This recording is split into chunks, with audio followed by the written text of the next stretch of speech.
Although हमने start करना तो सेल्स टैक्स से है, लेकिन सेल्स टैक्स से स्टार्ट करने से पहले भी हमें थोड़ा बहुत बेसिक नो हाउ चाहिए कि टैक्स होता क्या है, टैक्स ईयर क्या होता है। तो इसलिए हम चैप्टर 4 करेंगे बेसिक्स का, उसके बाद हम आई गेस कल इंशाल्लाह हम सेल्स टैक्स जो है वो स्टार्ट करके बैठे होंगे। तो इसको देखें चैप्टर 4 को, चैप्टर 4 है क्या क्या नहीं है, इसको डिस्कस करते हैं। चैप्टर 4 जो है हमारा, इसमें से इस अटैम्प्ट में आपको कंफर्म क्वेश्चन आना ही आना है। चेंजेस लास्ट जो हुई थी वो इसी चैप्टर में हुई थी, तो इस अटैम्प्ट में जो कंफर्म क्वेश्चन है वो आपको इस चैप्टर में से आना ही आना है। और आई गेस जो आपको क्वेश्चन आएगा वो रेजिडेंट इंडिविजुअल का आएगा, उसके स्टेटस का क्वेश्चन इस अटैम्प्ट में सिनेरियो बेस में एग्जामिनर भाई साहब ने पूछना है। तो चैप्टर 4 बेसिकली इनकम टैक्स से रिलेटेड है कि इनकम क्या होती है क्या नहीं होती। बिकॉज हमने बात की थी हमारे सिलेबस का जो 70% है वो किस पे बेस कर रहा है, वो इनकम टैक्स के ऊपर बेस कर रहा है। तो 70% हमारा सिलेबस जो है वो इनकम टैक्स का है। तो इसको सिलेबस बहुत बड़ा है, बट इसमें से कुछ एरिया ऐसे हैं जिसको अच्छी तरह कर लें तो आप बड़े ईजिली पेपर जो है वो अपना पास कर सकते हैं। ठीक है, अब इनकम होती क्या है। सबसे पहले डेफिनेशन जो है इनकम की क्या है कि इनकम में क्या कुछ शामिल होगा उसको हमने देखना है। लेकिन ये डेफिनेशन आपको याद करने की, इसको क्रैम करने की कतअन कोई किसी किस्म की ज़रूरत नहीं है कि क्या है और क्या नहीं है। बिकॉज जब आपका इनकम टैक्स कंप्लीट होता है आपको डेफिनेशन भी सारी की सारी ये याद हो चुकी होती है।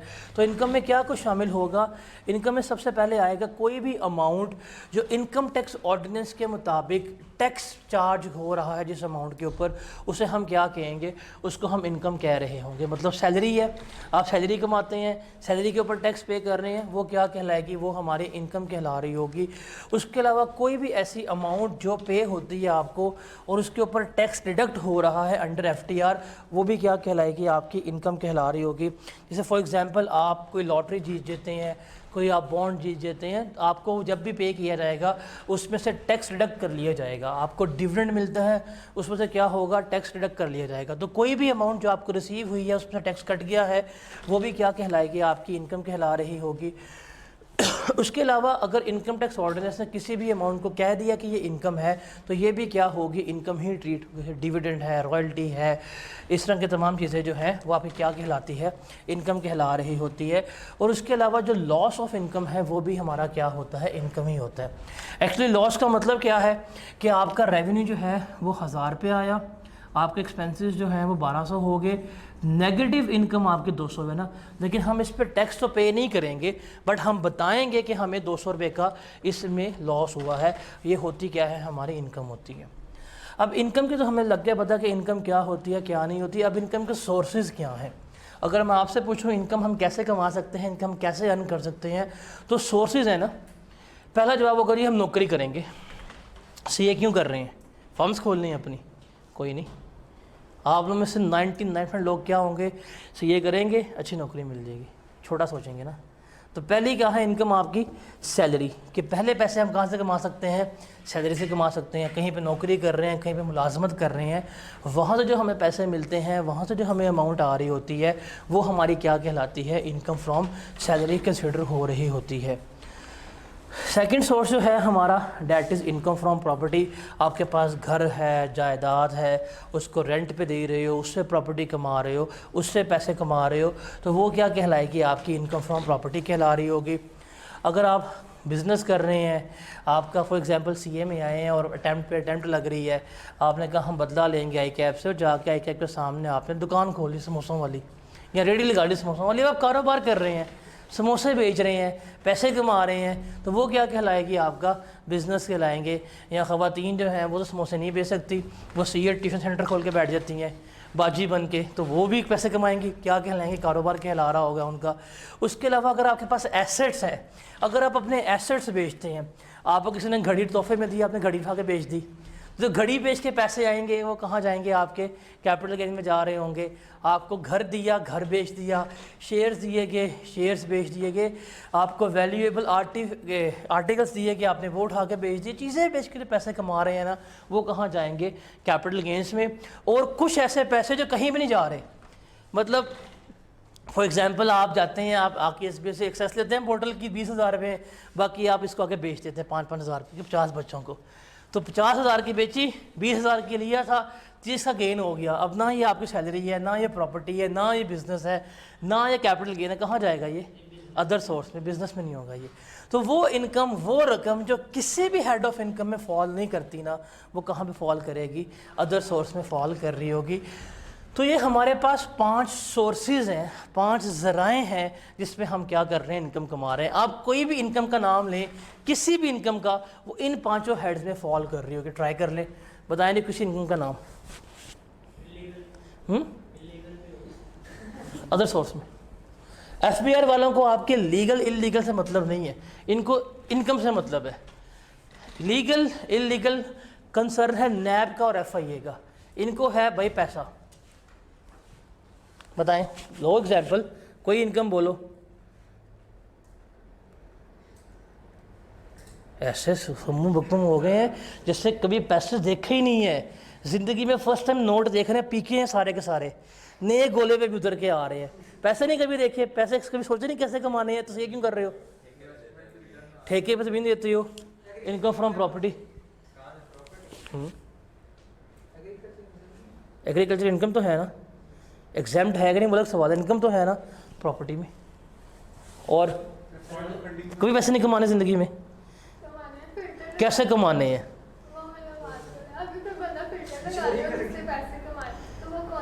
फिल्टर लगा के, सबा लोड वाली याद आ गई। तो सबा लोड वाली के पैसे जो हैं वो भी उसके इनकम हम अदर सोर्स में जाएंगे। अदर सोर्स इनकम, कोई एग्जांपल, कोई एग्जांपल इनकम की। सर बैंक तो यही करता है, मुर्दे निकाल के बेचने वाले क्या दें, कोई तो एग्जांपल दें, एग्जांपल इनकम की। गिफ्ट, गिफ्ट कौन सी इनकम होती है? तो जिसने दिया है ना पैसे, उसको पकड़ के चपेड़े मारे, और बाद में टैक्स वाले क्या करेंगे? अगर गिफ्ट दिया है रिलेटिव्स के अलावा, अम्मी अबू के अलावा, तो कहाँ जाएगा? अदर सोर्स में जाएगा। इनकम एग्जांपल, स्टॉक एक्सचेंज में इन्वेस्टमेंट की है, ये इनकम है, उससे रिटर्न आना नहीं, तो other source, FTR, dividend. Example income की। रात को रोज़ ख्वाब देखते हैं कौम, हम सुबह उठेंगे 2 करोड़ कमाएंगे, खाना बना रहे होंगे, इनको ख्वाब आ रहे होते हैं, प्लानिंग कर रहे होते हैं, वॉशरूम में बैठे होते हैं, पूरे प्लान बना रहे होते हैं, बिजनेस आइडियाज रोज़ बनाते हैं, सारे फ्लॉप हुए हैं। बताओ भाई कौन सी इनकम? सीधा कंपनी से पहुंच गए, लोकल का दुकान तो गड़ी खोलनी है।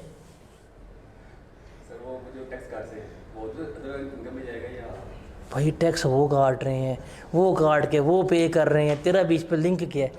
ये लोन लेता है, सिम बंद करवा देता है बाद में जाके, फिर नई सिम निकलवा लेता है।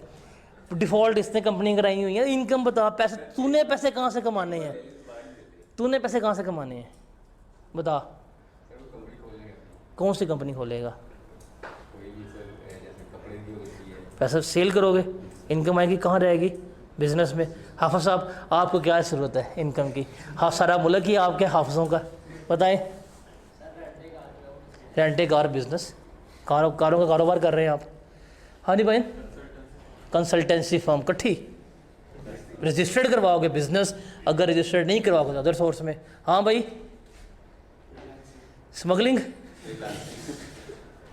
जहाँ से बिलोंग करता है, ये छलांग मारते हैं, ऑडी ले जाते हैं पहाड़ से, इनकी तो मौजें इधर जाते हैं, ऑडी ले जाते हैं, यहाँ जाते हैं फ्राडो ले जाते हैं, फ्री में पार्ट्स में लेके आते हैं, वेल्डिंग करके बेच देते हैं। फ्रीलांसिंग, रजिस्टर्ड हो बिजनेस, नहीं रजिस्टर्ड अदर सोर्स। जुआ अगर पकड़े गए तो अदर सोर्स 10% फाइन के साथ। हाँ भाई, फॉरेन फंडिंग से इनकम है, वो इनकम नहीं है, वो इलीगल ट्रांजैक्शंस है। लेकिन अगर पकड़ी गई है तो जुर्माना होगा, जुर्माना पड़ेगा और आपकी अदर सोर्स का पार्ट बन जाएगा। ट्रेडिंग कौन सी वाली? हज़ारों ट्रेडिंग है। ऑक्टा एफएक्स कर रहा है तू, अदर सोर्स, जो कहीं भी नहीं अदर सोर्स में जाएगा। नो सैलरी, छोटा ही सोचना है। बिल गेट्स ऐसे नहीं कहता कि गरीब होना वो गुनाह नहीं है, छोटा सोचना गुनाह है। रेंटल मतलब रियाज, इनकम प्रॉपर्टी। हाँ भाई, इसे कहना सर देखें दुनिया यहाँ पे ख़त्म हो जानी है, क़यामत आने वाली है, जब मेरा कैफ यहाँ कैफ क्लियर यहाँ दज्जाल ने आ जाना, तो क्या करना है पैसे कमा के, है अदर सोर्स बिजनेस। चलो जी, बहुत सस्ता सोचते हैं, पैसे नहीं सोचते कहाँ से कमाना है। लक्ष्मी चिट फंड खोल लेते, 21 दिन पैसा डबल, वहाँ से पैसे आने, डबल शाह बन जो।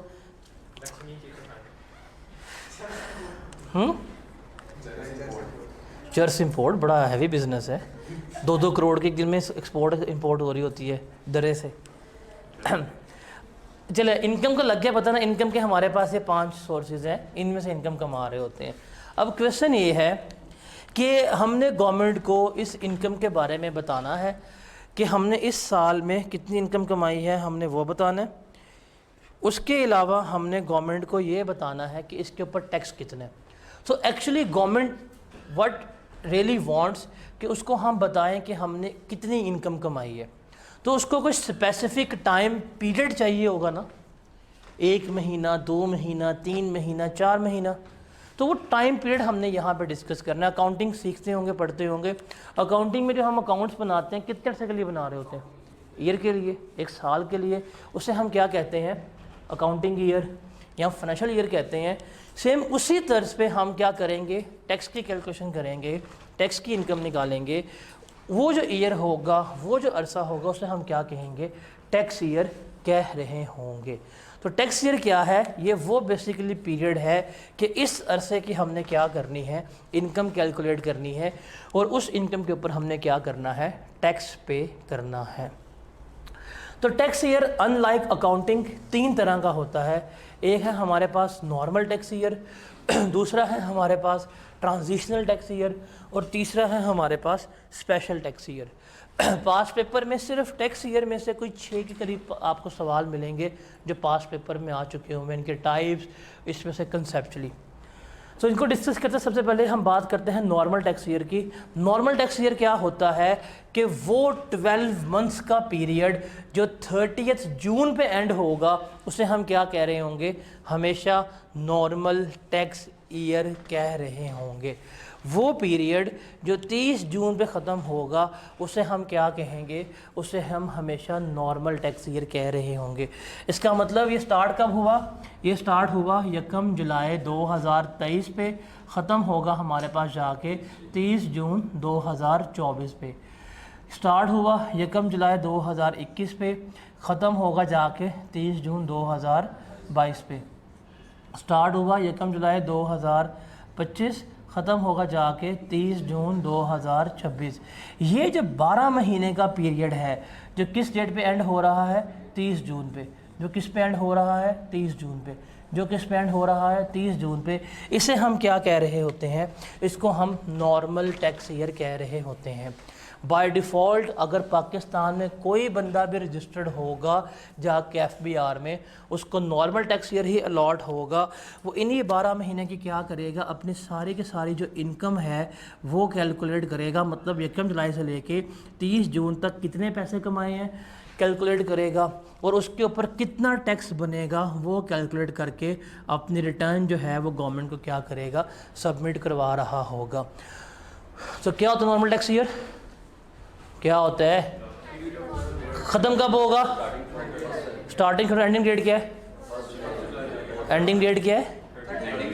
30 जून। वो टैक्स ईयर जो 30 जून पे ख़त्म होगा, उसे हम क्या कहेंगे? नॉर्मल टैक्स ईयर कहेंगे।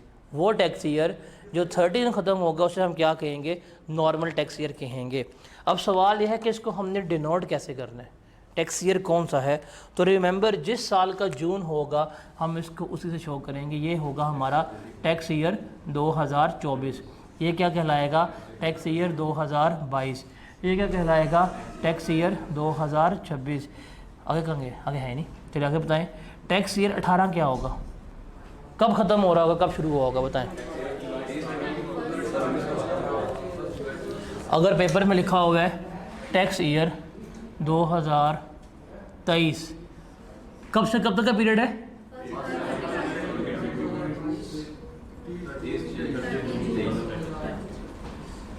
ये हमारा क्या कहलाता है? ये हमारा नॉर्मल टैक्स ईयर कहला रहा होता है। क्लियर है? उसके बाद हम बात करते हैं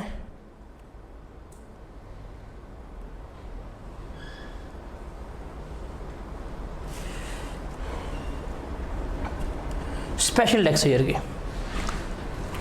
अब ये टाइम पीरियड है हमारा, हमने इस टाइम पीरियड पे अपनी इनकम कैलकुलेट करनी है, उसके ऊपर हमने क्या करना है, टैक्स पे करना है। अब कुछ लोग कहते हैं सर हमारे लिए पॉसिबल नहीं है, मतलब 30 जून तक का मतलब है कि हमने 30 जून को अपने अकाउंट्स क्लोज करने हैं, तो हमारे लिए पॉसिबल नहीं, हमारा सीज़न है। आप खुद बताएं, जिस फैक्ट्री में एसी बन रहे हैं, जून का मंथ उनके लिए पीक का होता है कि दिसंबर का मंथ पीक का होता है? तो उनके लिए क्या उस डेट के ऊपर अपने अकाउंट्स क्लोज करना पॉसिबल है? नहीं। बैंक्स के लिए पॉसिबल नहीं है। वो क्या कहते हैं कि हम आपको टैक्स पे कर सकते हैं। हम क्या करेंगे, आपको टैक्स पे करेंगे। आपको टैक्स चाहिए पूरे साल का, पूरे 12 मंथ्स का चाहिए ना, हम आपको टैक्स जो है वो पूरे 12 मंथ्स का ही पे करेंगे।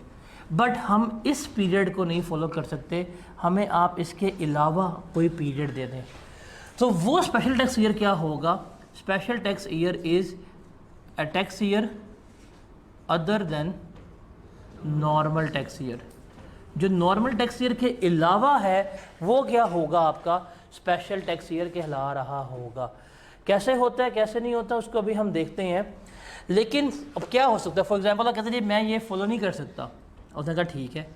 आपने कहा क्या चाहिए, आपने कहा जी मुझे 1 जनवरी 2024 से लेके 31 दिसंबर 2024 तक का दे दे, आपको 12 माह की इनकम ही दूंगा, टैक्स आपको 12 माह की इनकम पे जमा कराऊंगा, बट ये पीरियड मुझे कर दे, मेरे लिए क्या रहेगा, ईजी रहेगा।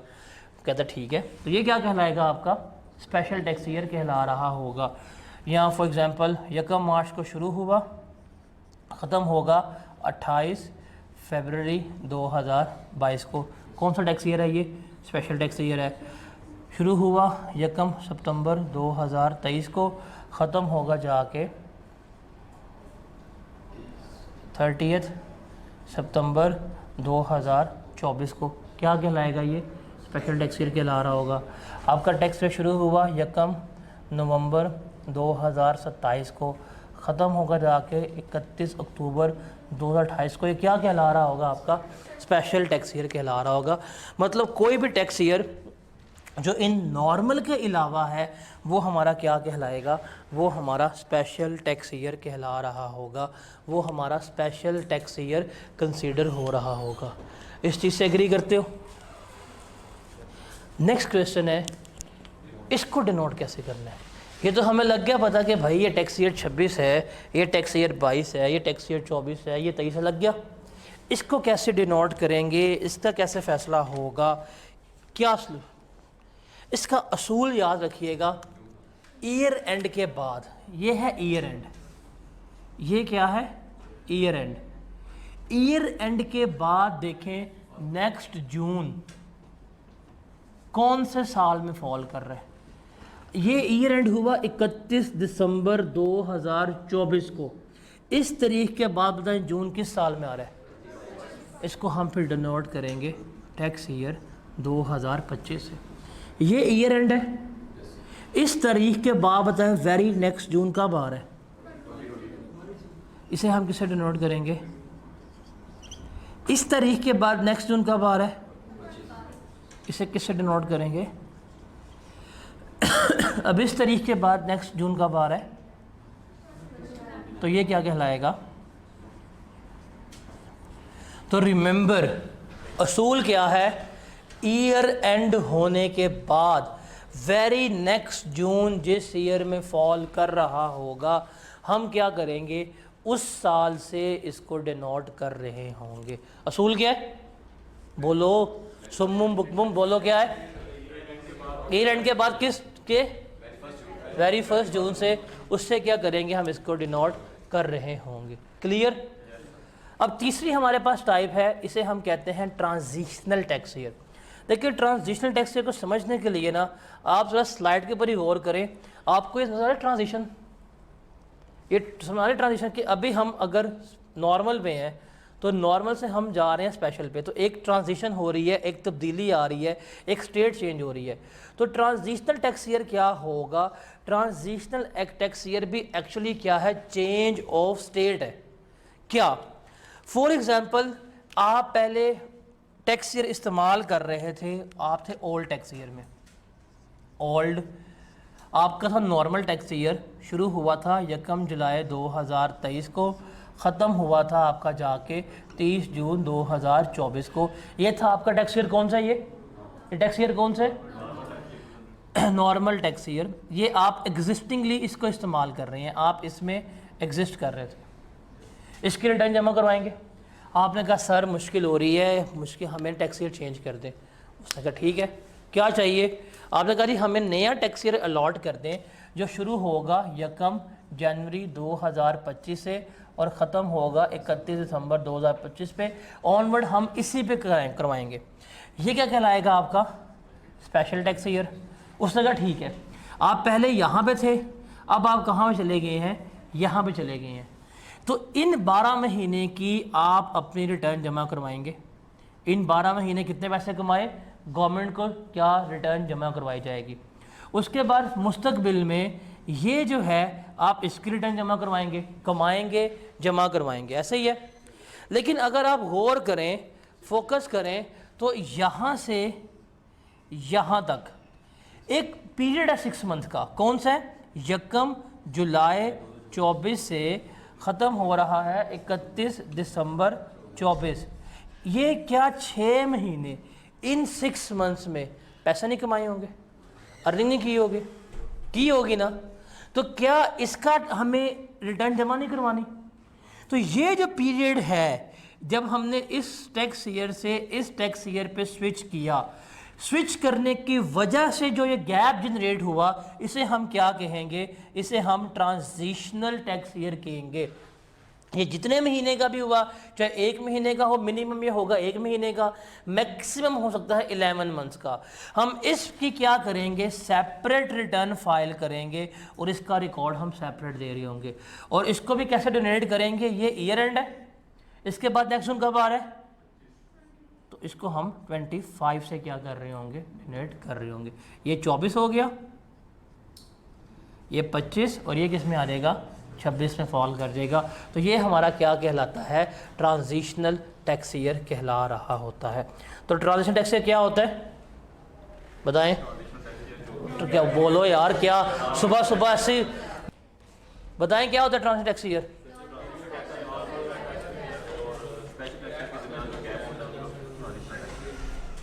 अब नेक्स्ट क्वेश्चन है जो हमारे माइंड में आता है, वो है कि टैक्स ईयर हमने चेंज किस तरह करना है। ये आई क्या आपका फेवरेट क्वेश्चन है। एक ट्रांजिशनल टैक्स ईयर, एक ये कि टैक्स ईयर हमारा चेंज किस तरह से होगा, क्या प्रोसीजर है, उसको हमने क्या करना है, यहाँ पे देखना है। इसको भी रटा मारे होते हैं कुछ लोग कि क्रैम करेंगे, मार्क्स मिलेंगे, समझें इसको। अब चेंज करने के लिए असूल क्या है, याद रखना कि सबसे पहले याद रखना है आपने कि कोई भी पर्सन नॉर्मल टैक्स ईयर से स्पेशल टैक्स ईयर में जा सकते हैं। अभी हमने देखा है नॉर्मल से स्पेशल में आप जा सकते हैं, या आप किसी भी स्पेशल टैक्स ईयर से किसी भी वापस नॉर्मल टैक्स ईयर में आ सकते हैं, अलाउ है आपको। या किसी भी एक स्पेशल टैक्स ईयर से आप किसी दूसरे स्पेशल टैक्स ईयर में मूव कर सकते हैं, ये आपको अलाउ है, आपको लीगली क्या किया गया है, अलाउ किया गया है। लेकिन उसका क्या करना पड़ेगा? आपको जो ड्यू प्रोसीजर है वो फॉलो करना पड़ेगा। वो प्रोसीजर क्या है? सबसे पहले नंबर 1 आप जाएंगे, आप FBR के जो कमिश्नर है आप क्या करेंगे? कमिश्नर इनलैंड रेवेन्यू को अप्लाई करेंगे, एप्लीकेशन देंगे, दरख्वास्त देंगे। दरख्वास्त होगी जी चेंज इन टैक्स ईयर की जो एप्लीकेशन है आप उसको वो देंगे। इस दरख्वास्त में क्या करेंगे? आप अपनी कंपेलिंग नीड जो है वो शो करेंगे कि why you really want to change tax year. ये तो नहीं ना बस दिल करा चेंज कर दे, नहीं, आपको प्रॉपर एविडेंसेस के साथ क्या करना पड़ेगा? ये अप्लाई करना पड़ेगा, बताना पड़ेगा। और ये हम नहीं कर सकते, मतलब इंडिविजुअल्स के लिए ये ऑप्शन नहीं है, ये ऑप्शन बिजनेसेस के लिए है, कंपनीज़ के लिए है। इंडिविजुअल जो है उसका टैक्स ईयर हमेशा क्या रहेगा? नॉर्मल ही रहेगा, उसका कभी भी चेंज नहीं हो सकता। तो अब क्या करेंगे? कंपेलिंग नीड शो करेंगे, बताएंगे कि आप क्यों चेंज करना चाह रहे हैं, क्या आपकी ज़रूरत है, बताएंगे। अब आपने दरख्वास्त जमा करवा दी, अब दरख्वास्त किसके पास पहुंच गई है? कमिश्नर के पास। अब कमिश्नर के पास ऑप्शन है, या तो वो क्या कर लेगा, इसको एक्सेप्ट कर लेगा, या वो क्या कर लेगा, रिजेक्ट कर लेगा। ऑप्शन है नंबर 1, क्या कर लेगा, एक्सेप्ट कर लेगा। अगर वो दरख्वास्त आपकी एक्सेप्ट कर ले तो एक्सेप्ट करते साथ ही क्या करेगा, वो ऑर्डर इशू कर देगा कि ठीक है, डिपार्टमेंट में दे देगा ऑर्डर कि इस बंदे का फलाना एनटीएन नंबर है, इसका टैक्स ईयर आज से क्या हो गया, चेंज हो गया है, ये अपना ओल्ड रिटर्न ये जमा करवा देगा, फ्यूचर की रिटर्न ये जमा करवाएगा, ये इसका ट्रांजिशनल टैक्स ईयर है, आज के दिन से इसका टैक्स ईयर क्या हो गया है, चेंज हो गया है। तो या तो एक्सेप्ट करेगा, ये क्या हो जाएगा, ऑर्डर इशू हो जाएगा। क्लियर है। नंबर 2, यहां क्या कर देगा, रिजेक्ट कर देगा। लेकिन ऐसे रिजेक्ट नहीं करेगा मुंह उठा के, वो क्या करेगा, रिजेक्ट करने के लिए भी पहले आपको बुलाएगा, आपको opportunity of being heard provide करेगा, कहेगा जी आ जाए, बुलाएगा, सुनेगा, सुना दिया जी, रिजेक्ट, जाओ। तो ऐसे रिजेक्ट नहीं करेगा, प्रॉपर आपको अपॉर्चुनिटी प्रोवाइड करेगा, आपको बुलाएगा, आपको बुलाने के बाद फिर क्या करेगा, रिजेक्ट कहेगा। ये कैमरा लगा हुआ है, वो कैमरा लगा तो सारे हाथ ला दे, वो ये कह देगा आपको, तो ये करेगा वो। लेकिन ये नहीं कहता कि जी आपने दरख्वास्त दी है, रिजेक्ट कर दिया, फ़ोन कर दिया, जी हमने काट दिया आपकी दरख्वास्त। बुलाने के बाद, आपको पूरा सुनने के बाद आपको कहेगा, आपने साबित करना है कि आपको क्यों चेंज करनी है, फिर ही क्या होगी आपकी दरख्वास्त एक्सेप्ट, अदरवाइज वो रिजेक्ट कर देगा। ठीक है। अगर वो आपकी दरख्वास्त रिजेक्ट कर दे तो आप क्या करेंगे, उसके अगेंस्ट जाएंगे अपील में, और अपील करेंगे किसके पास जाके, सिर्फ एफबीआर के पास अपील करेंगे। एफबीआर का जो फैसला होगा वो बिल्कुल फाइनल होगा, उसके अगेंस्ट आप किसी भी कोर्ट में अपील में नहीं जा सकते। ठीक है, क्लियर है ये। हाँ, एक चीज़ याद रखिएगा, एक चीज़ याद रखिएगा कि समटाइम्स ना कमिश्नर ने आपको ऑलरेडी फैसिलिटेट किया होता है, मतलब उसने पहले से आपका टैक्स ईयर जो है वो चेंज किया हुआ है।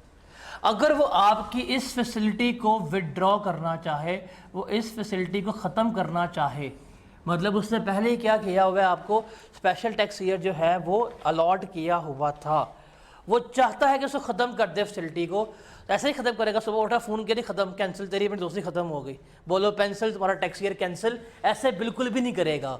वो फिर क्या करेगा, आपको बुलाएगा, opportunity of being heard provide करेगा, ठीक है जी, उठेगा, गले मिलेगा, निकल, कैंसिल कर देगा। तो ये चीज़ आपने याद रखनी है। So this is the way कि आपका जो टैक्स ईयर जो है वो चेंज हो रहा होता है। तो सबसे पहले क्या किया जाएगा, कमिश्नर को अप्लाई किया जाएगा कि आप टैक्स ईयर चेंज करना चाहते हैं, और आप कंपेलिंग नीड शो करेंगे। कमिश्नर के पास ऑप्शन है, या तो वो उसको एक्सेप्ट कर सकता है, या वो क्या कर सकता है, उसको रिजेक्ट कर सकता है। उसके बाद रिजेक्ट करना होगा तो आपको बुलाएगा, opportunity of being heard provide करेगा, फिर ही क्या करेगा, आपको रिजेक्ट किया जाएगा। इसको ज़रा जल्दी से रीड कर लें आप। हमें किसी के पास चैप्टर 4 की असाइनमेंट पढ़ी है इस वक्त, कोई कैब में मिलेगा, 2 से 3 दफ़ा उसने पास पेपर में पूछा हुआ है कि टैक्स ईयर चेंज किस तरह से होता है। क्लियर है, समझ आ गई। इसको अपनी वर्डिंग्स में लिख दें, इससे मिलता आपको मार्क्स जो है वो पूरे मिल जाएंगे। तो ये सारी कहानी जो है वो हमारी टैक्स ईयर से मुताल्लिक थी जी। है तो उसने पहले आपको स्पेशल टैक्स ईयर अलॉट किया हुआ था, वो कहता है जी आपने हमें बातें बताई थी, वो बातें एग्जिस्ट नहीं करती थी, आपने झूठ बोला था, उसने आपको पहले फैसिलिटी दी हुई थी, वो अब आपकी क्या कर रहा है, फैसिलिटी कैंसिल करने की बात कर रहा है, तो वो कैंसिल कर सकता है। तो उसके लिए भी पहले आपको बुलाएगा, कहेगा जी आपने हमें ये बताया था, बट मैटर ऑफ फैक्ट्स ये है, इसलिए हम आपको जो हमने आपको किया है फैसिलिटेट, वो क्या कर रहे हैं, ख़त्म कर रहे हैं। तो अब पागल है वैसे। सर जो वो कैंसिल करेगा, उसके बाद स्पेशल टैक्स रेट और नॉर्मल टैक्स रेट के दरमियान जो गैप होगा, ट्रांजिशनल हमारे कर सकते थे नहीं, इंडिविजुअल को तो बिल्कुल भी चेंज नहीं करेगा, इंडिविजुअल्स को तो चेंज करना ही नहीं है। ये सिर्फ कंपनीज का चेंज होता है, ये बिजनेसेस का होता है, और वो भी उनकी एप्लीकेशन के ऊपर। वो जाएंगे, अप्लाई करेंगे, अपनी बताएंगे इनको ज़रूरत क्यों है, फिर वो अगर सेटिस्फाई होगा तो करेगा, अदरवाइज़ वो नहीं करेगा। तो पहला था हमारा टैक्स ईयर क्या होता है, वो तो लग गई समझ। अब टैक्स किसने पे करना है ये हमें लग गया पता कि टैक्स इतने अरसे का पे किया जाएगा, ईयर ये तो हमारा लग गया पता। टैक्स पे करना किसने है? पर्सन ने। तो पर्सन क्या होता है उसको हमने क्या करना है, अब यहाँ पे देखना है कि पर्सन क्या है। पर्सन को जो है वो टैक्स में एक्सप्लेन किया गया है कि पर्सन का वर्ड अगर आपसे पूछा मतलब क्या कहेंगे, बंदा, आदमी, क्योंकि पढ़े लिखे नहीं ना, इसलिए अगर पढ़े लिखे होंगे तो फिर आप कहेंगे कि सिर्फ बंदे को पर्सन नहीं कहते, बल्कि लॉ में पर्सन जो है वो एक्सप्लेन्ड है। पर्सन में क्या कुछ शामिल होगा? इंडिविजुअल, एओपी, पहले कंपनी करेंगे, मेरी मर्जी है, फिर हम करेंगे एओपी, और एंड पे हम क्या करेंगे? गवर्नमेंट। जहां पे भी टैक्स के अंदर अगर पर्सन का वर्ड लिखा हुआ आ गया तो उसका कतअन मतलब ये नहीं है कि हम आदमी की बात कर रहे हैं, बल्कि हम इंडिविजुअल की भी, कंपनी की भी, एओपी की भी और गवर्नमेंट की भी बात कर रहे हैं। तो कलेक्टिवली इन सब की क्या की जा रही है? बात की जा रही है। जब भी हम किसका जिक्र कर रहे हैं? जब भी हम पर्सन का जिक्र कर रहे होंगे। अब इंडिविजुअल कौन होगा? मैन, शी, वुमन नहीं कहूँगा, बड़ा बदनाम हूँ पहले मैं। उसके बाद एओपी बीच में आ जाएगी, एसोसिएशन ऑफ पर्सन, अब लॉ पे पढ़ के आए होंगे, पार्टनरशिप फर्म वगैरह जो होती हैं वो इसमें आ रही हैं, कंपनी आ जाएगी, गवर्नमेंट्स इसमें आएंगी, जिसमें आपकी फेडरल गवर्नमेंट, आपकी प्रोविंशियल गवर्नमेंट इसमें आ जाएगी। उसके अलावा जो फॉरेन गवर्नमेंट्स हैं वो इसमें आती हैं, जो फॉरेन गवर्नमेंट्स की पॉलिटिकल सब डिविजन्स हैं वो इसमें आती है। मतलब लंदन गवर्नमेंट, यूके गवर्नमेंट आ जाएगी। अब यूके के बाद लंदन की एक मेट्रोपॉलिटन गवर्नमेंट है, लोकल गवर्नमेंट, वो भी इसमें आएगी। जो पब्लिक इंटरनेशनल बॉडीज़ होती हैं, WHO, UNESCO, World Health Organization, ये तमाम इदारे भी जो हैं वो क्या करेंगे? वो इसमें कंसिडर हो रहे होंगे, वो इसमें आ रहे होंगे। आई कैप पर्सन है? नहीं यकीन? आई कैप हर अटेम्प्ट के 3 महीने बाद जो चपेड़े मारता है वो पर्सन ही मार सकता है, और वो दिल के ऊपर मारता है, इमोशनली, मेंटली, कि नहीं मारता चपेड़े? असली की गल कर रहे हो, अपनी कंसल्टेंसी कर रहे हैं। कौन कौन सा लग रहा है टैक्स? कौन सा? इनकम का, सेल्स का कौन टैक्स लगा रहा है? तू रखने का, पालने का नहीं लगता। आप लाइसेंस वगैरह पे करते हैं, वो नहीं इसमें आता। तो इंडिविजुअल, ही या शी, उसके अलावा गवर्नमेंट, फेडरल, प्रोविंशियल या फॉरेन आ गई। अब बात करते हैं एओपी की। एओपी क्या होती है? Association of person. एक तो वो है जो आप बिजनेस से पढ़ के आ चुके हैं, बिजनेस लॉ में, कि फर्म, पार्टनरशिप फर्म, जिसमें क्या होता है 2 लोग जो हैं वो मिलके अपने प्रॉफिट शेयर करते हैं और लॉसेस शेयर कर रहे होते हैं, उसे हम क्या कहते हैं? पार्टनरशिप फर्म कहते हैं। वो तो इसमें आएगी। तो एओपी में क्या कुछ शामिल होगा? A firm, Hindu undivided family, वो भी क्या है? हमारी एओपी ही कंसिडर हो रही होती है, बिकॉज हिंदू फैमिलीज में कल्चर होता है कि वो बिजनेस करती हैं, फैमिली ओन्ड बिजनेस कर रही होती हैं, जिसमें उनका जो होता है सबसे बड़ा, उससे वो कर्ता कहते हैं। जो बाकी नीचे होते हैं छोटे, उन्हें क्या कहते हैं? धर्ता कहते हैं। तो जो टॉप होता है, बाबा जो मरने वाला होता है, पॉलिसी सारी वो बना रहा होता है, उसके फैसले के बगैर खांसी भी नहीं कर सकते आप, तो वो उनका एक पूरा होता है स्ट्रक्चर। अगर वो कोई फैमिली ओरिएंटेड बिजनेस कर रहे हैं ना हिंदूज, तो वो क्या कंसिडर होगी? वो फर्म ही कंसिडर होगी टैक्सेशन पर्पस के लिए। उसके अलावा कोई भी आर्टिफिशियल जुडिशियल पर्सन, कोई भी लीगल बॉडी आपने क्रिएट की एज अ फर्म, वो भी क्या होगी? यही ट्रीट हो रही होगी। उसके अलावा कोई भी एसोसिएशन ऑफ अ पर्सन जो किसी भी फॉरेन लॉ में आपने क्रिएट किया, मतलब यूके में आपने फर्म क्रिएट की है, तो यहाँ भी वो क्या कंसिडर होगी? फर्म ही कंसिडर होगी, but does not include company. But company इसमें नहीं आएगी। कंपनी के अलावा तमाम इदारे कहाँ जाएंगे? इसका पार्ट बन रहे होंगे। तो फर्म में क्या कुछ शामिल होता है? बोलें ज़रा, इसको लिखें, बोले क्या होता है शामिल फर्म में? फर्म में क्या शामिल है? एओपी में firm number 1, number 2 Hindu family, number 3 artificial person, number 4 any body form under foreign law but does not include a company. याद हो जाएगी। उसके बाद हम बात करते हैं कंपनी की। कंपनी क्या होता है? एक तो कंपनी वो है जो कंपनीज एक्ट में एक्सप्लेन की गई है, जो लॉ के मुताबिक है, हम वो नहीं मानेंगे। हम टैक्स पढ़ रहे हैं, हम कंपनी लॉ नहीं पढ़ रहे। हमने यहाँ पे बात करनी है कि टैक्स के पर्सपेक्टिव से कंपनी क्या होती है, उसको हमने देखना है। तो टैक्स के पर्सपेक्टिव से कंपनी क्या है, जो टैक्स में उसको डिफाइन किया गया है। अब वो डेफिनेशन क्या है कि कोई भी कंपनी जो कंपनीज एक्ट के मुताबिक कंपनी है, वो क्या मानी जाएगी? टैक्स में भी कंपनी मानी। हम बात कर रहे हैं, टैक्स की बात कर रहे हैं, तो टैक्स वालों ने जो कंपनी एक्सप्लेन की है उसके बारे में हमने डिस्कस करना है। तो जो क्या कहते हैं, कंपनीज एक्ट के मुताबिक कंपनी रजिस्टर्ड हुई है, वो भी क्या है? कंपनी है। उसके अलावा इनकम टैक्स ऑर्डिनेंस ने जो स्मॉल कंपनी एक्सप्लेन की है, वो भी क्या होगी? कंपनी होगी। उसके अलावा पाकिस्तान में कोई भी बॉडी कॉरपोरेट फॉर्म हुई है, वो भी हमारी क्या कहलाएगी? कंपनी कहलाएगी। पाकिस्तान में किसी भी कानून के मुताबिक कोई भी बॉडी कॉरपोरेट फॉर्म हुई है, वो भी क्या है? हमारी कंपनी है। उसके अलावा जो मुदारबाज वगैरह होते हैं, वो भी हमारे कंपनी है। उसके अलावा कोई भी बॉडी जो पाकिस्तान से बाहर क्रिएट हुई है बट एज अ कंपनी, ये पॉइंट बड़ा इंपॉर्टेंट है कि कोई भी बॉडी जो इनकॉर्पोरेट हुई है, what is the meaning of incorporate? Registered as a company. जहाँ पे भी वर्ड आएगा इनकॉर्पोरेट का, उसका मतलब क्या होता है कि एज अ कंपनी रजिस्टर्ड हुई है। तो कोई भी बॉडी, कोई भी इदारा किसी दूसरे मुल्क में इनकॉर्पोरेट हुआ है, मतलब एज अ कंपनी रजिस्टर्ड हुआ है कंपनीज के कवानीन के मुताबिक, तो वो यहाँ भी क्या होगा? कंपनी ही ट्रीट हो रहा होगा। जैसे गूगल LLC है, USA में as a limited liability company के तौर पर रजिस्टर्ड है, यहाँ पे आएगी तो क्या ट्रीट होगी? कंपनी। Amazon LLC है, वहाँ पे भी कंपनी है, यहाँ पे भी क्या होगी? कंपनी ही ट्रीट हो रही होगी।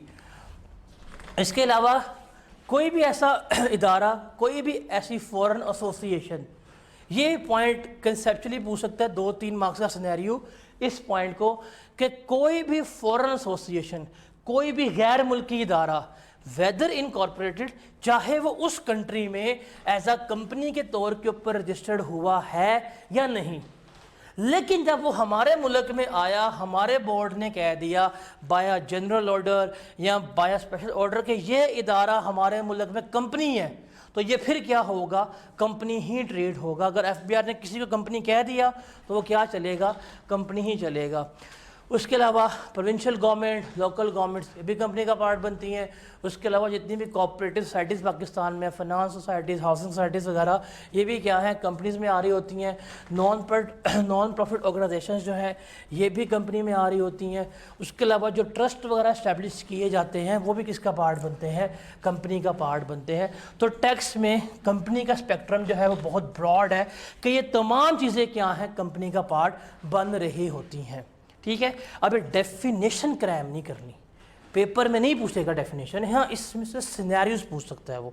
तो इसको 2 से 3 दफ़ा पढ़ना है कि क्या कुछ इसका पार्ट बनता है, और इस तरह के सवालों के लिए आपने तैयार रहना है, जो आगे जाके अभी हम डिस्कस करते हैं। तो जो सबसे इम्पॉर्टेंट है ना आगे कंपनी का, वो कंपनी की टाइप्स हैं। कंपनी की टाइप्स इतनी इंपॉर्टेंट है कि आगे जाके इनकम टैक्स में आपका एक पूरा चैप्टर है, इनकम फ्रॉम कैपिटल गेन। उस चैप्टर में पूरा का पूरा चैप्टर वो कंपनी के टाइप्स के ऊपर बेस कर रहे हैं। तो कंपनी की हमारे सिलेबस में ना 2 टाइप्स हैं। एक है हमारे पास जिसे हम कहते हैं पब्लिक कंपनी, और दूसरी है हमारे पास जिसे हम कहते हैं प्राइवेट कंपनी। यकीन माने सबसे जो मुश्किल डेफिनेशन है ना आपके सिलेबस में, वो प्राइवेट कंपनी की है। अगर प्राइवेट कंपनी की आपको पेपर में डेफिनेशन आ गई, आपका नसीब ख़राब है, फिर अगली अटैम्प्ट की तैयारी कर लीजिएगा, बिकॉज इससे मुश्किल डेफिनेशन आपको पेपर में कभी नहीं मिल सकती। और ये जो कर गया वो समझे वो आइंस्टाइन है। क्या होती है private company? A company which is not a public company is called private company. इतनी मुश्किल डेफिनेशन कर लोगे, मुझे डाउट है, अल्लाह आप लोगों का भला करे, शायद इतनी हिम्मत, इतनी इस्तकामत मिल जाए आपको कि आप ये याद कर लें कि क्या होती है। तो प्राइवेट कंपनी क्या है? तो पब्लिक कंपनी क्या है? A company which is not a private company is a public company. Paper में यही करना है। पेपर में अगर है ना पब्लिक कंपनी क्या होता है तो आपने क्या लिखना है? A company which is not a private company is known as a public company. फिर एग्जामिनर आपको बुलाएगा, आपको कॉल की जाएगी आई कैब के प्रेसिडेंट से, आपके लिए हम एक रखेंगे तकरीब पीएम हाउस में, हम आपका पीएम, प्रेसिडेंट, आर्मी चीफ, तमाम ममालिक के सफारतकार बुलाएंगे, आपके एजाज़ में रखेंगे तकरीब, आपको तमगे देंगे और एंड पे आपको देंगे 21 तोपों की सलामी, और जब से तोप चलेगी आपको आगे कर देंगे और एंड पे आपको देंगे हम निशाने हैदर भी कि भाई तू कर क्या रहा है। प्राइवेट कंपनी तो है वो ठीक है, कैसी कंपनी जो पब्लिक कंपनी नहीं है वो प्राइवेट कंपनी है, बट पब्लिक कंपनी जो है वो एक्सप्लेन्ड है, उसका ये क्राइटेरिया है, अगर इसमें से कोई एक भी क्राइटेरिया फुलफिल हो जाए तो वो कंपनी क्या कहलाएगी, पब्लिक कंपनी कहला रही होगी। तो ये आपने याद करना है, इसमें से सिनेरियोज भी आते हैं और इस पब्लिक प्राइवेट की बेसिस के ऊपर पूरा हमारा चैप्टर है कैपिटल गेन का, वो बेस हो करता है। मतलब अगर कंपनी प्राइवेट है उसके शेयर्स की डिस्पोजल की टैक्सेशन चेंज हो जाती है, अगर कंपनी पब्लिक है उसके शेयर्स की जो टैक्सेशन है वो चेंज हो जाती है, रजीम पूरी चेंज हो जाती है। इसलिए इसका पता होना चाहिए कि पब्लिक कंपनी क्या है और प्राइवेट कंपनी क्या है। अब पब्लिक कंपनी की डेफिनेशन याद कैसे कर सकते हैं आप, या क्या क्राइटेरिया है। कोई भी ऐसी कंपनी, फॉर एग्जांपल एक कंपनी है उसका नाम है जी ABC प्राइवेट लिमिटेड, अगर मैं पूछता हूँ बताएं पब्लिक है प्राइवेट है, क्या फैसला करेंगे?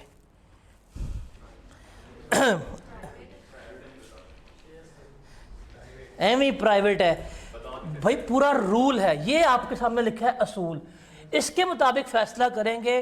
टैक्स के ऊपर कभी भी बाय द नेम फैसला नहीं किया जाता, टैक्स के ऊपर कभी भी बाय द नेम फैसला नहीं होगा। बेशक नाम में प्राइवेट लिखा हुआ है, हमने ये क्राइटेरिया देख रहे हैं।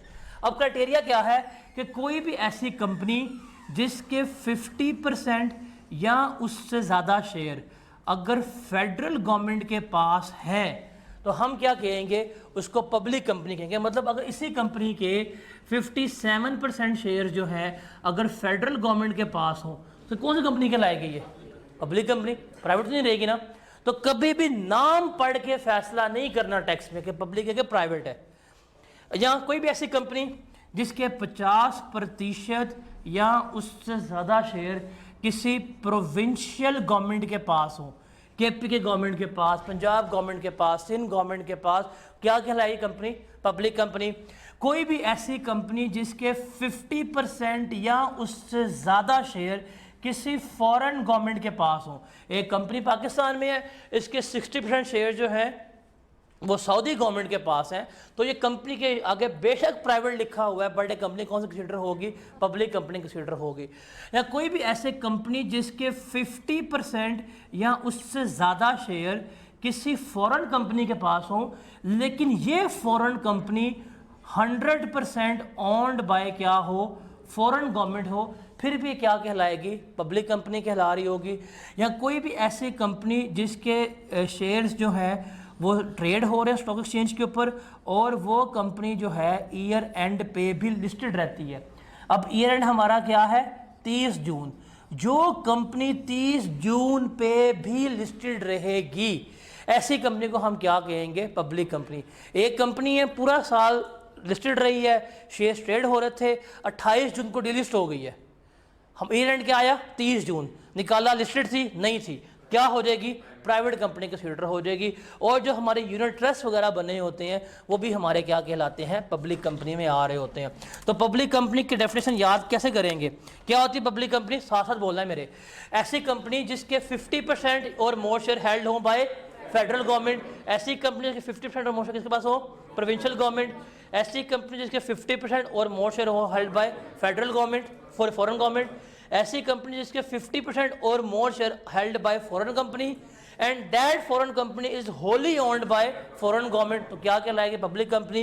या कोई भी ऐसी कंपनी जिसके शेयर्स ट्रेड हो रहे हैं स्टॉक एक्सचेंज के ऊपर और वो ईयर एंड के ऊपर भी लिस्टेड रहती है, उसे हम क्या कहेंगे? पब्लिक कंपनी मान रहे होंगे। तो इसमें से कोई एक भी क्राइटेरिया फुलफिल हो गया तो हम क्या कहेंगे? ये हमारी क्या कहलाती है? पब्लिक कंपनी कहला रही होती है। पब्लिक हमारे लिए ईयर एंड रेलेवेंट है। यूनिट ट्रस्ट होता है, अपने पैसे वगैरह पूल करते हैं, ट्रस्ट बना लेते हैं, उसमें से आप फिर म्यूचुअल फंड्स वगैरह डिस्ट्रीब्यूट कर रहे होते हैं। ये इतना रेलिवेंट नहीं है हमारे लिए।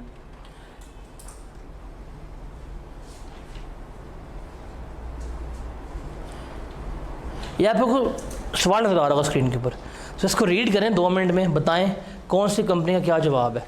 एक दफ़ा रीड करें इसको।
अब है जी पहला कि briefly state with the reasons.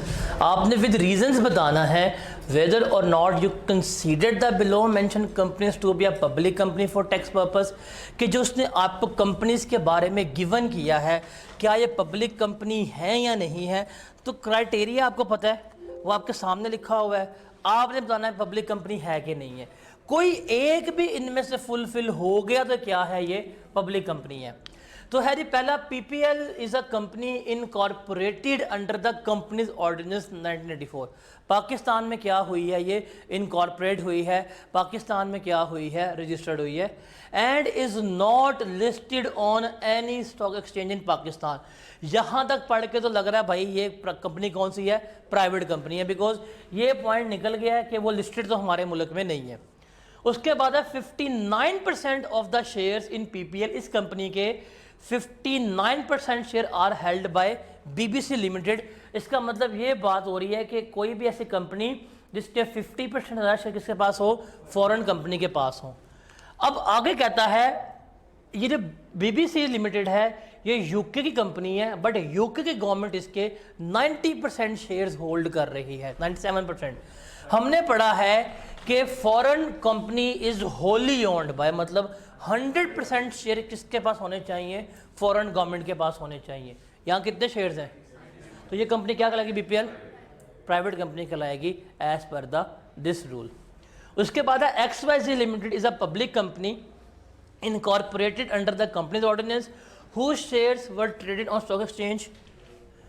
Trade है कंपनी जो क्या हो रही है, जिसके शेयर ट्रेड हो रहे थे from 1 August until 9 June, on which date it was got delisted. Year end हमारा क्या होता है, 30 जून। डीलिस्ट कब हो गई है, तो क्या हो गई है, प्राइवेट कंपनी। उसके बाद अगला, the provincial government of KPK holds 50% of the shares in ABC limited, a company under company ordinance. ABC limited is not listed on any stock exchange. बताएं पब्लिक या प्राइवेट, पब्लिक क्यों, बिकॉज क्लियर लिखा हुआ है कि 50% शेयर किसके पास है, प्रोविंशियल गवर्नमेंट के पास है, इसलिए क्या कहलाएगी हमारी ये पब्लिक कंपनी कंसीडर हो रही होगी। उसके बाद है जी BRR is a public company under the companies ordinance. 41% of the share are held by federal government, 50% of the share are held by government of Saudi Arabia, 9% share are held by individuals, और ये किसी stock exchange के ऊपर listed नहीं है। बताएं public या प्राइवेट, पब्लिक कंपनी है। क्यों, बिकॉज यहाँ पे हो रहा है कि 50% ऑफ शेयर्स किसके पास हैं, फॉरेन गवर्नमेंट के पास है, इसलिए क्या कंसीडर होगी, ये पब्लिक कंपनी कंसीडर हो रही होगी। अगला है जी briefly state with the reasons whether Anderson incorporation will be assessed as a company for Pakistan for tax purpose in relevant year. क्या हम एंडरसन इनकॉर्पोरेशन को कंपनी मानेंगे, कहते हैं Anderson incorporation is a public company, वह पब्लिक कंपनी है, incorporate हुई है under the law of UK, UK में रजिस्टर्ड है, और वो कानून था जी relating to the incorporation of company, और पाकिस्तान में पिछले 50 साल से ऑपरेट कर रही है। कंट्रोल एंड मैनेजमेंट जो है वो चला गया पाकिस्तान से बाहर। बताएं क्या पाकिस्तान में कंपनी के तौर पे ट्रीट होगी कि नहीं होगी? हमने अभी पढ़ा कंपनी के डेफिनेशन में कि कोई भी फॉरेन कंपनी अगर फॉरेन लॉ में एज अ कंपनी के तौर के ऊपर रजिस्टर्ड है ना, तो वो पाकिस्तान में क्या होगी? कंपनी ही ट्रीट हो रही होगी। तो एज पर द डेफिनेशन क्या है, वो हमारी कंपनी ट्रीट हो रही होगी।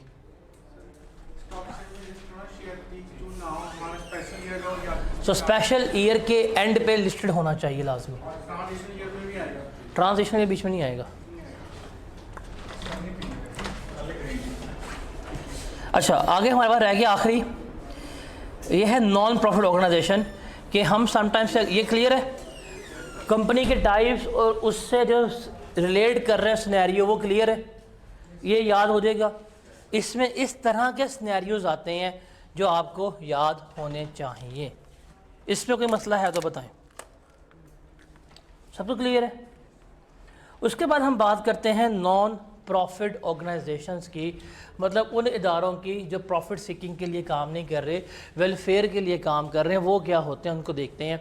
मतलब आप अगर कोई इदारा खोलना चाहते हैं as a welfare, as a charity, तो क्या क्राइटेरिया है उसको फुलफ़िल करने के लिए? वो है स्प्रिंग 2020 में सवाल इसमें से आ चुका हुआ डॉक्टर जमाल के नाम से 5 नंबर का, कि अगर आप कोई NPO के तौर के ऊपर रजिस्टर करवाना चाहते हैं तो बताएं कौन सा क्राइटेरिया फुलफ़िल करेंगे। तो उस पर हमने ये 4 बातें लिखनी थी कि इंडिविजुअल के अलावा, रिमेंबर इंडिविजुअल के अलावा, मतलब AOP और कंपनी जो है एज अ NPO के तौर के ऊपर रजिस्टर्ड हो सकती है।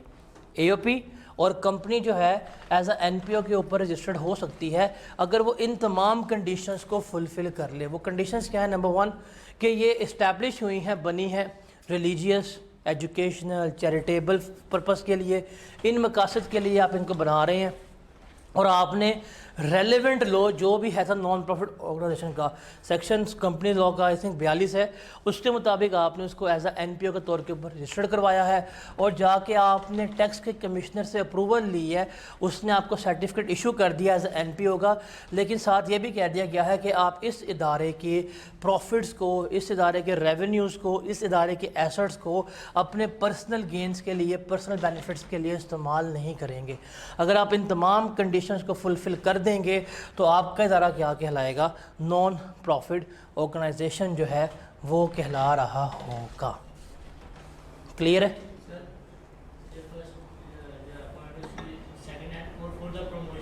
एमेचर स्पोर्ट, वो खेल जो भी नए आ रहे हैं जो आप उसको प्रमोट करना चाहते हैं, जैसे कबड्डी इस तरह हो गया, इस तरह के।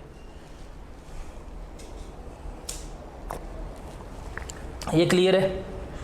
इसमें कोई सवाल है तो बताएं।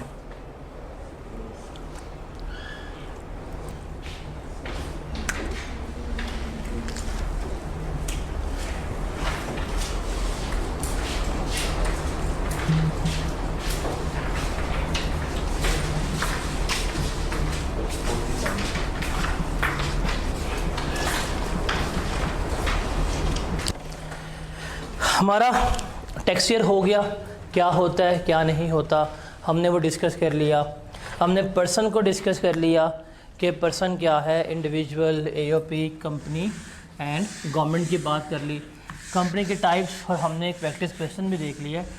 आगे चलते हैं। अब हम टैक्स किसके ऊपर लगना है? इनकम के ऊपर। अब इनकम के कुछ सोर्सेज हैं, कुछ ज़राए हैं जहाँ से हम क्या कर रहे होते हैं, इनकम जो है वो कमा रहे होंगे। उन सोर्सेज के बारे में हमने बात करनी है और उनसे हमने देखना है क्या नहीं है। मतलब टैक्स को जियोग्राफिकली, लोकेशन के हिसाब से ना हमने डिवाइड किया अपनी इनकम को। इनकम को हम क्या कर रहे हैं, on the basis of location, on the basis of their place हमने क्या किया है, डिवाइड किया है। हमारे पास 2 तरह की इनकम है, 2 तरह के सोर्सेज से हम कमा सकते हैं। एक हमारी क्या कहलाती है, पाकिस्तान सोर्स ऑफ इनकम, और दूसरी हमारी क्या कहलाएगी, फॉरेन सोर्स ऑफ इनकम कहला रही होगी। पाकिस्तान सोर्स ऑफ इनकम क्या है? ये वो इनकम है जो हमने पाकिस्तान से अर्न कर रहे हैं, पाकिस्तान से कमा रहे हैं। आप जॉब कर रहे हैं पाकिस्तान में, आपका बिज़नेस पाकिस्तान में, कारोबार पाकिस्तान में है, एसेट्स पाकिस्तान के बेचे हैं, यहाँ से कमा रहे हैं। वो है आपकी पाकिस्तान सोर्स ऑफ इनकम। और दूसरी है हमारी फॉरेन सोर्स ऑफ इनकम। वो क्या है, हमने यहाँ से नहीं कमाए, हम बाहर से कमा के लेके आ रहे हैं। नौकरी बाहर की है, कारोबार बाहर है, प्रॉपर्टी बाहर है, फ्लैट बाहर है, घड़ी बाहर बेची है, तो वहाँ से जो पैसे आ रहे हैं हमारे, वो मेरी क्या कहलाती है, फॉरेन सोर्स ऑफ इनकम जो है वो कंसिडर हो रही होती है। अगर टैक्सेबिलिटी की बात करें तो remember, Pakistan source of income क्या होती है, हमेशा टैक्सेबल होती है। पाकिस्तान सोर्स ऑफ इनकम क्या है, हमेशा टैक्सेबल है। अगर जो पाकिस्तान से पैसा कमाओगे उसके ऊपर आपने पाकिस्तान के अंदर टैक्स देना ही देना है, ठीक है। कुछ एग्जाम्प्ट्स हैं इनकम, वो जाके पढ़ने में कौन सी होती है, लेकिन पाकिस्तान में से जो पैसे कमाए जाएंगे वो हमेशा क्या होते हैं, टैक्सेबल होते हैं। But what about foreign source of income, जो हम बाहर से पैसे कमा के लेके आते हैं, क्या वो टैक्सेबल हैं या नहीं है। फॉरेन सोर्स ऑफ इनकम की जो टैक्सेबिलिटी है वो किस पे डिपेंड कर रही होती है, एक क्राइटेरिया के ऊपर, और वो है हमारा रेजिडेंशियल स्टेटस के ऊपर। मतलब जो पर्सन रेजिडेंट होगा पाकिस्तान का, उसकी फॉरेन इनकम क्या होगी, टैक्सेबल होगी, और जो पर्सन नॉन रेजिडेंट होगा उसकी क्या होगी, एग्जम्प्ट होगी। पाकिस्तान सोर्स ऑफ इनकम हमेशा क्या होती है, टैक्सेबल होती है, चाहे वो बंदा रेजिडेंट है चाहे वो बंदा नॉन रेजिडेंट है। पाकिस्तानी इनकम जो है वो हमें क्या होती है, वो हमेशा टैक्सेबल होती है इर्रिस्पेक्टिव ऑफ योर स्टेटस। लेकिन फॉरेन इनकम किसकी टैक्सेबल होती है, सिर्फ और सिर्फ रेजिडेंट की। जो नॉन रेजिडेंट है उसकी फॉरेन इनकम कभी भी टैक्सेबल नहीं होती। And what is the meaning of resident, यहाँ का मकीन, यहाँ का रिहायशी, यहाँ का रहने वाला। जो यहाँ का रिहायशी है, नेशनैलिटी नहीं लिखा हुआ, ये लिखा कि पाकिस्तानी होगा, आईडी कार्ड नहीं लिखा हुआ, डोमिसाइल नहीं लिखा हुआ। किसकी बात की गई है, नेशनैलिटी की बात नहीं की गई। किसकी बात कर रहे हैं, रेजिडेंट होने की, कि जो रेजिडेंट होगा उसकी फॉरेन इनकम क्या होगी, टैक्सेबल होगी। अब पर्सन है, अब पर्सन हमारे पास 4 है। अब कौन सा पर्सन कब रेजिडेंट होगा, ये हमने जो है क्राइटेरिया अब सीखना है।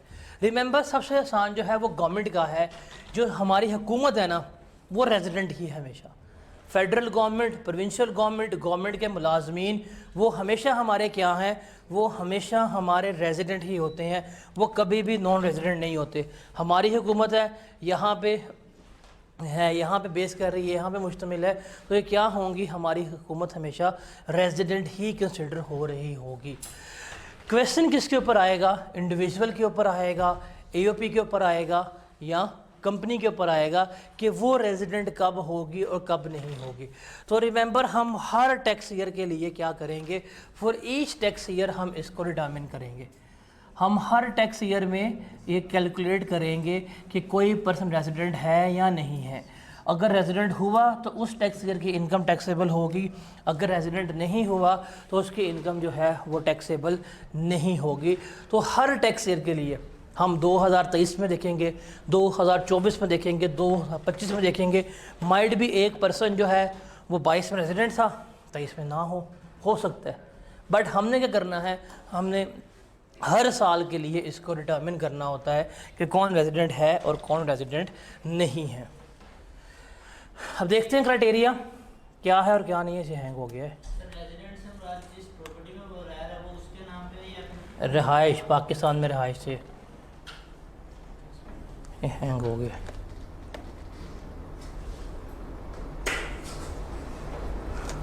नेशनलिटी से रिलेवेंट है, नेशनलिटी रेलिवेंट है।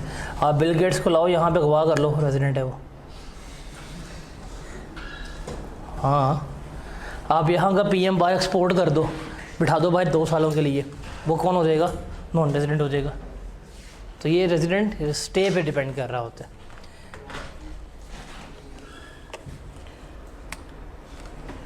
ये काम क्यों नहीं कर रही,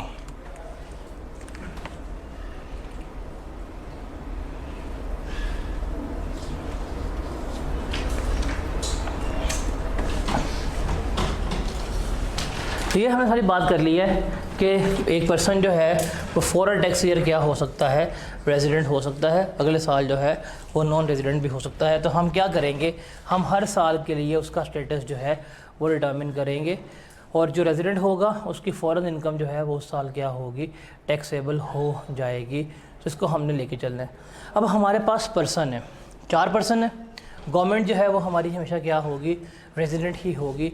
हमने बात करनी है इन पर्सन की कि ये रेजिडेंट कब होती हैं और कब नहीं होते, इनको हमने यहाँ पे डिटर्मिन करना है। सबसे पहले बात करते हैं इंडिविजुअल्स की, रेजिडेंट इंडिविजुअल्स के। इंडिविजुअल्स मतलब मैन, वुमेन, ये कब रेजिडेंट होंगे, इसके बारे में हमने क्या करनी है, अब यहाँ पर डिस्कशन करनी है। इसमें चेंजेस आई हैं इस अटैम्प्ट में, इसमें से सवाल आने के चांसेस ज़्यादा हैं। रेजिडेंशियल स्टेटस ऑफ इंडिविजुअल इस अटैम्प्ट के लिए सुपर इम्पॉर्टेंट है। रूल चेंज यहाँ पे हुआ था, इसके चांसेस ज़्यादा हैं कि इंडिविजुअल जो है कब रेजिडेंट होगा। आप फोकस करें स्क्रीन पे, आपको समझ आ रहा है कि जो चीज़ें हाईलाइटेड की गई हैं वो 3-4 बातें हैं जो आपको फिंगर टिप्स पे होनी चाहिए। रिमेंबर, अगर कोई भी इंडिविजुअल किसी भी एक टैक्स ईयर में 183 डेज या उससे ज़्यादा का स्टे कर दे, किसमें, एक टैक्स ईयर में, एक टैक्स ईयर में अगर उसका स्टे 183 डेज या उससे ज़्यादा हो गया है तो हम क्या कहेंगे, उसको रेजिडेंट इंडिविजुअल मानेंगे। और अगर वो इंडिविजुअल रेजिडेंट है तो फिर उस साल के लिए अगर उसने कोई भी फॉरेन इनकम कमाई होगी उसको क्या करना पड़ेगा, यहाँ पे टैक्स देना पड़ेगा। अब यहाँ पे रिमेंबर क्या लिखा होता है, टैक्स ईयर। तो जो भी टैक्स ईयर होगा आपने इसमें देखना है, 1 जुलाई 2022 से लेके 30 जून 2023 ये टैक्स ईयर है। इस टैक्स ईयर में आपने देखना है कि इसका स्टे 183 डेज या उससे ज़्यादा है कि नहीं। वो कंबाइन भी हो सकता है, वो ऑन ऑफ भी हो सकता है, आ रहा है जा रहा है, इधर बैठा हुआ कभी उधर जा रहा है। हमने बस देखना है कि साल शुरू हुआ इस तारीख को, साल ख़त्म हुआ इस तारीख पे। इस एक साल में क्या इस बंदे का स्टे 183 दिन या उससे ज़्यादा है कि नहीं है। अगर हुआ तो ये रेजिडेंट है, अगर नहीं हुआ तो फिर क्या होगा, नॉन रेजिडेंट होगा। और रिमेंबर, ये हर टैक्स ईयर पे ईयर एंड तक आपने काउंट करना होगा, ईयर एंड तक। वो ना हो एक बंदा आया इस ईयर में और पाकिस्तान गया छोड़ के 2 अगस्त 2023 को, और आप अगर इस डेट तक काउंट करेंगे तो वो गलत है। हमने कब तक काउंट करना होगा, ईयर एंड तक काउंट करना होगा। अगर एक ईयर में उसका स्टे 183 डेज हो गया तो वो क्या है, रेजिडेंट है। नहीं, कंटिन्यूस नहीं है, नहीं, बस उस साल के अंदर उसके टोटल डेज इतने होने चाहिए। कुछ दिन आ रहा है, कुछ दिन जा रहा है, आ रहा है जा रहा है, वो रेलेवेंट नहीं है। उसके अलावा जो हमारे सरकारी मुलाजमीन है, जो गवर्नमेंट का एम्प्लॉय है ना, चाहे वो पाकिस्तान में मौजूद है, चाहे उसकी पोस्टिंग बाहर कर दी गई है, बैठा हुआ है बेल्जियम के किसी सफारत खाने में, यहाँ का मुलाजिम है, क्या रहेगा, रेजिडेंट ही रहेगा। सरकारी मुलाजमीन के लिए कोई रूल, कोई कानून, कोई क्राइटेरिया कुछ नहीं है। अगर कोई सरकारी मुलाजमीन है ना तो वो क्या रहेंगे, वो हमेशा रेजिडेंट रहेंगे। कुछ याद रख, ठीक है। गवर्नमेंट के एम्प्लॉयज़ जो हैं वो क्या रहेंगे, हमेशा रेजिडेंट रहेंगे, बेशक वो यहाँ मौजूद नहीं है। मिनिस्ट्री ऑफ फाइनेंस में आया, पोस्टिंग बाहर हो गई 3 साल के लिए, 3 साल बाहर बैठा रहा पाकिस्तान से, बट वो क्या रहेगा, रेजिडेंट रहेगा। बिकॉज क्यों, वो गवर्नमेंट का एम्प्लॉय है। हाँ, सरकारी मुलाजमे सारे आते हैं। उसके बाद है ये वाला point, this point is the addition. इसके आने के चांसेस जो हैं वो ज़्यादा हैं। ये पॉइंट है सिटीज़न ऑफ पाकिस्तान के लिए। किसके लिए, पाकिस्तान शहरियों के लिए, जिनके पास नेशनैलिटी है, जिनके पास यहाँ का डोमिसाइल है, जो गुमनामियों की ज़िंदगी बसर करने के लिए निकल गए हैं, ये उनके लिए है। ये क्या है, उनके लिए है। क्या कि अगर कोई पाकिस्तानी शहरी, फिर कह रहा हूँ, इस अटेम्प्ट में ये सवाल आने के चांसेस बहुत ज़्यादा है। बहुत ज़्यादा हैं। लास्ट अटैम्प्ट में चेंज हुआ, लास्ट अटैम्प्ट में ये टेस्ट नहीं हुआ था। इस अटैम्प्ट में इंडिपेंडेंट 4 नंबर का 5 नंबर का सिनेरियो उसमें से आ रहेगा। सुने ध्यान से कि अगर कोई भी पाकिस्तानी शहरी है वो पाकिस्तान में तो मौजूद नहीं है और हमारे मुल्क के अलावा किसी भी कंट्री का वो रेजिडेंट नहीं है, मतलब किसी भी कंट्री में उसका स्टे 182 डेज नहीं हो रहा या किसी भी कंट्री का वो रेजिडेंट नहीं हो रहा, मतलब पाकिस्तान चला गया छोड़ के, कुछ अरसा फ्रांस में बैठा, बीवी को लेकर चला गया था, कुछ अरसा बैठा बेल्जियम की सड़कों पे, कुछ अरसा दुबई के रोड क्रॉस करता रहा, कभी मरीना वॉक कर रहा है, कभी बुर्जुमान पे वॉक कर रहा है, मतलब वो घूम रहा है फिर रहा है, 3 माह वहाँ पे 3 माह यहाँ पे, और वो कहता है डॉन को पकड़ना मुश्किल ही नहीं नामुमकिन है क्योंकि डॉन किसी का भी रेजिडेंट नहीं हो रहा। अगर वो पर्सन किसी भी कंट्री का रेजिडेंट नहीं हुआ, किसका है? हमारा है, हम नहीं छोड़ेंगे। आप हमारे यहाँ फिक्र ना करें, आप कहीं के भी जाएंगे आप किसके होंगे? आप हमारे कंसिडर हो रहे होंगे। तो ये चीज़ आपने याद रखनी है कि वो पाकिस्तानी शहरी जो पाकिस्तान में नहीं रह रहे, पाकिस्तान से बाहर रह रहे हैं और हमारे मुल्क के अलावा भी किसी कंट्री के रेजिडेंट नहीं हो रहे, मतलब फिर रहे हैं, तो वो किसके होंगे? वो हमारे रेजिडेंट ही ट्रीट हो रहे होंगे। ये चीज़ आपने याद रखनी है। दिस इज़ द पॉइंट जो मोस्ट इम्पॉर्टेंट है, जो क्या हो सकता है आपको इस अटेम्प्ट में पूछा जा सकता है। अगर वो बाहर ही घूम रहे हैं और 182 डेज में वो रेजिडेंट पाकिस्तान का हो गया, वो टैक्स किस चीज़ पे देगा? फ़ॉरेन इनकम अगर कोई कमाई उस साल में बाहर के दौरान कोई फ़ॉरेन इनकम कमाई ना, कोई बेल्जियम का आइलैंड बेच दिया, फ़ॉरेन इनकम तो है ऑस्ट्रेलिया का, तो उस पर टैक्स देगा यहाँ पे। ये परमानेंट रेजिडेंस हो जाएगा? परमानेंट तो है नहीं, हर साल हम चेंज देख रहे होते हैं, परमानेंट नहीं होता ये। अब ये 183 डेज़ जो हमने डेज़ काउंट करने हैं, ये डेज़ कौन कौन से हैं? डेज़ काउंट का फॉर्मूला क्या है, कौन कौन से दिन इसमें आएंगे, कौन कौन से इसमें डेज़ नहीं आएंगे, उसको हमने क्या करना है, डिस्कस करना है। तो रिमेंबर, डेज़ काउंट में जो आपका डे ऑफ अराइवल है पाकिस्तान में, मतलब जिस दिन आप पाकिस्तान में आ रहे हैं वो भी डे काउंट होगा, डे ऑफ अराइवल। आप पाकिस्तान में आते हैं, आप इमिग्रेशन काउंटर क्रॉस करते हैं, स्टैंप जब लग जाती है, जिस डेट के ऊपर स्टैंप लग गई एंट्री की, वो डे जो है आपका काउंट होगा। फिर जो डे ऑफ डिपार्चर है, पाकिस्तान जा रहे हैं छोड़ के, जब आपके पासपोर्ट के ऊपर स्टैंप लगती है एग्जिट स्टैंप, वो भी डे काउंट होगा। आप सुबह आए शाम को चले गए, तो वो जो पार्ट ऑफ डे है वो भी क्या होगा, काउंट होगा। आपने फ़्लाइट पकड़ी यूएई से, 1.25 घंटे में कराची लैंड किए, वहाँ मीटिंग अटेंड की और शाम को वापस चले गए यूएई में, तो वो डे भी जो है क्या होगा, काउंट हो रहा होगा।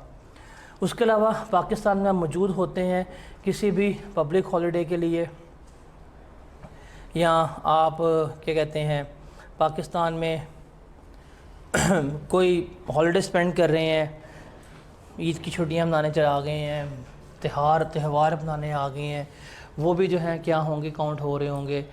आप यहाँ पे आए काम के सिलसिले में थे, इवेंट्स आ गए, इवेंट्स पे आप यहाँ पे स्टे करने बैठ गए हैं, वो भी क्या होंगे, इसमें काउंट हो रहे होंगे। जो आपने बताया कि 2-3 घंटे के लिए आया, वो आवर्स में काउंट होगा या फिर डे पूरा एक दिन काउंट होगा, पार्ट ऑफ अ डे पूरा डे काउंट होगा। हाँ, बस ये काउंट नहीं होता, वो है इन ट्रांजिट डे। जो डे इन ट्रांजिट है ना हमारा, वो काउंट नहीं होता। डे इन ट्रांजिट क्या होता है, आपकी फ़्लाइट कंट्री ए से उठी, जाने कंट्री बी में थी, उसका तेल ख़त्म हो गया, कहाँ लैंड हो गई, पाकिस्तान में लैंड हो गई। यहाँ कनेक्टिंग फ़्लाइट थी, यहाँ पे उतरनी थी, प्लेन चेंज होना था, फिर ले ओवर होने के बाद आपने जाना था। तो ये जो डे इन ट्रांजिट होगा ना, ये बस काउंट नहीं होगा, इसके अलावा वाले काउंट हो रहे होते हैं। उसके अलावा अगर कंट्री के अंदर आ जाए, हाँ, कंट्री के अंदर आ तो भाई ये रिपोर्ट हमने हवा में बनाया हुआ, कंट्री में ही होता है। डे इन ट्रांजिट काउंट नहीं होता कभी भी हमारा। उसके अलावा कोई भी इंडिविजुअल जो पाकिस्तान में मौजूद है, जिसकी कोई भी एक्टिविटी वगैरह जो है वो इंटरप्ट हो गई है, मतलब धरना हो गया, लॉकडाउन लग गया, स्ट्राइक्स हो रही हैं, तो वो फंस गए यहाँ पे, तो वो भी क्या होंगे, डेज इसमें काउंट हो रहे होंगे। अगर उसको बीमार हो गया है, मतलब पाकिस्तान आया, कोविड हो गया, क्वारंटीन कर दिया, काउंट होंगे। पाकिस्तान आया, एक्सीडेंट हुआ, कोमे में चला गया, जब तक कोमे में रहेगा यहाँ पे पड़ा रहेगा, डेज काउंट करेंगे। लीगली है, इलीगल कोई चीज़ नहीं है। मतलब बिल गेट्स को इंपोर्ट करते हैं, गाड़ी मार देंगे, कोमे में रहेगा, यहाँ रख देंगे। बिल गेट्स के जो भी फॉरेन इनकम आएगी उस पर हम टैक्स लगा देंगे उसका। टेक्निकली कर्जा उतारने का नया फॉर्मूला। तो ये हमारे सारे डेज जो हैं वो इसमें काउंट हो रहे होते हैं। कोई बंदा पाकिस्तान जेल में तो रेजिडेंट है वो, तो सफीर है किसी मुल्क का यहाँ पे, वो नहीं होता। सफारतकार बीच में एग्जाम्प्ट है। सफारतकार उस कंट्री के रेजिडेंट है।